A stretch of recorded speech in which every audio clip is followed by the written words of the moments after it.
Hello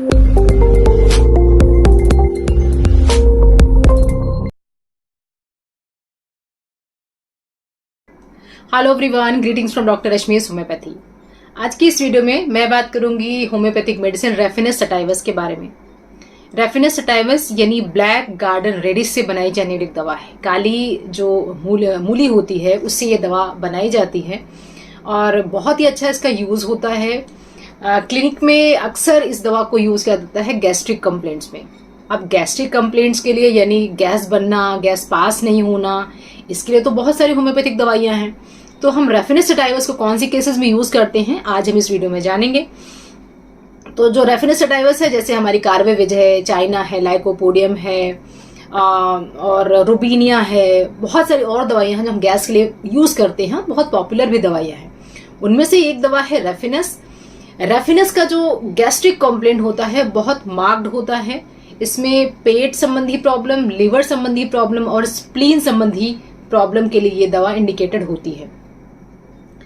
अगर gas ऐसे बनती है कि आपके पास पेशेंट आएगा, वो तो ये स्टार्ट करेगा बताना, तो यही बोलेगा कि गैस मुझे यहाँ नीचे से पेट के पास से शुरू होकर के ऊपर चढ़ते चढ़ते चढ़ते चलते यहाँ पे जाकर के रुक जाती है, अटक जाती है गैस।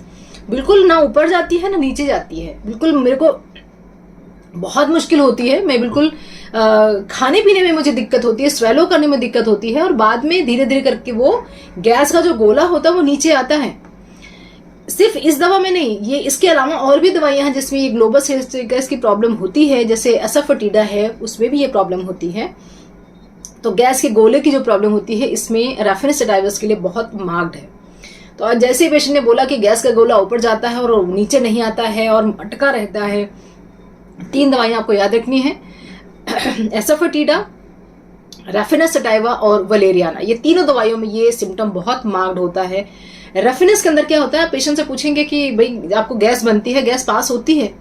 कहता नहीं, ना ऊपर से पास होती है ना नीचे से पास होती है। गैस पेट में एकदम बंधी हुई रहती है, पेट एकदम टाइट हो जाता है, जिसको हम टिम्पनेटिक सिम्टम बोलते हैं। टिम्पनिक जैसे कान का पर्दा होता है ना, पेट एकदम पर्दे जैसा, ड्रम जैसा बिहेव करने लगता है।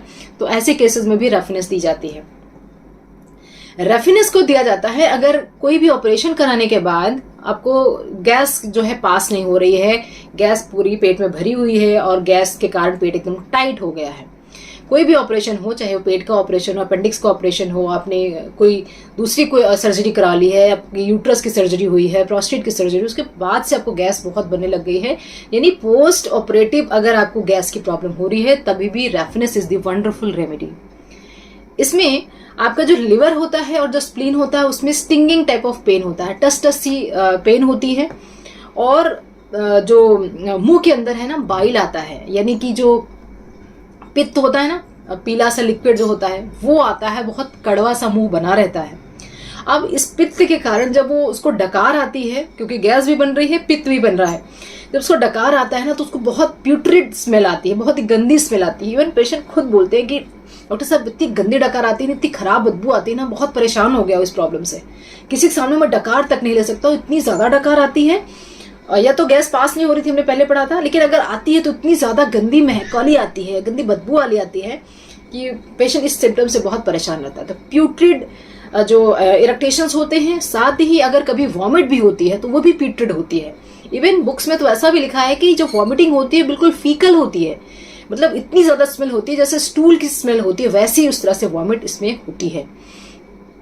तो रेफिनस के अंदर ये सिम्टम होता है और ये प्रॉब्लम उन लोगों में ज्यादा देखी जाती है जिनको मूली सूट नहीं करती। तो जिन लोगों को मूली खा करके बहुत गैस बन जाती है उनके लिए भी ये बहुत अच्छी दवा है। जो मूली बिल्कुल खा नहीं सकते, अगर खाया तो पूरे दिन गैस बनती है, साथ में अगर आप मूली में थोड़ा नमक डाल के खाएंगे तब आपको इतनी गैस की प्रॉब्लम नहीं होगी, वो उसके सिम्टम्स को काफी हद तक कम कर देती है। अब रेफिनस के अंदर एक चीज और देखी जाती है, वो निम्फोमेनिया। अब शायद ही आप लोगों ने कभी सुना होगा कि रेफिनस को निम्फोमेनिया में भी देते हैं।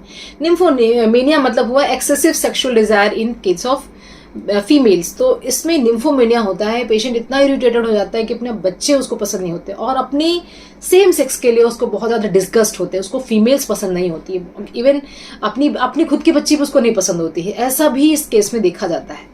सेक्सुअल डिजायर इतनी ज्यादा होती है कि पेशेंट सो नहीं सकता है रात में, उसको इतनी ज्यादा क्रेविंग होती है कि उसको इंसोम्निया की प्रॉब्लम होती है। तो इस तरह का इंसोम्निया उसमें रेफरेंस दी जाती है। और निम्फोमेनिया, जिसके लिए एक बहुत इंपॉर्टेंट दवा मैं यूज करती हूँ, वो है प्लेटिना। ऑरिगेनम भी एक अच्छी दवा है जो हम निम्फोमेनिया में देते हैं, लेकिन ये दवा रेफरेंस को हम बिल्कुल नहीं भूल सकते हैं। तो reference is also very good remedy, जिसमें हिस्टेरिकल सिम्टम्स भी आते हैं, या पेट में गैस ऊपर को जाना, क्योंकि हमारा जो इंटेस्टीन है वहां से पेट को ऊपर से पेट में जाना, पेट से ऊपर थ्रोट पे जाना, फिर गले में जाके फंस जाना, ये सारे सिम्टम्स बहुत वेग है। तो इन सारे सिम्टम्स में भी दवा दी जाती है। गैस पास नहीं होती, उसमें भी दवा दी जाती है।